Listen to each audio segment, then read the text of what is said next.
ঢেঁকি পোস্ত বানিয়ে নেওয়ার জন্য আমি এখানে নিচ্ছি 2 আটি ঢেঁকির শাক। শাকগুলোকে ভালো মতো ঝেড়ে বেছে ছোটো ছোটো টুকরো করে আমি শাকগুলোকে কেটে নিলাম। কেটে নেওয়া শাকগুলোকে আমি 3 থেকে 4 বার ভালো মতো জল পাল্টে ধুয়ে নিয়েছি। গ্যাসের ফ্লেম অন করে একটা কড়াইতে আমি দিয়ে দিলাম পরিমাণ মতো সর্ষের তেল। দিয়ে তেলকে গরম করে দিয়ে দিলাম 1/2 টেবিল চামচ কালো জিরে আর 2টো চেরা কাঁচা লঙ্কা।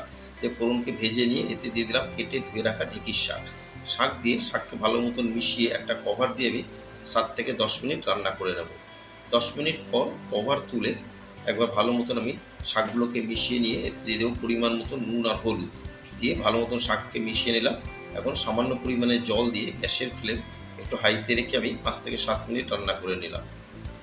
জলটা প্রায় আমার অনেকটাই শুকিয়ে গেছে। এখন দিয়ে দেবো বড় টেবিল চামচের 1 টেবিল চামচ পোস্ত।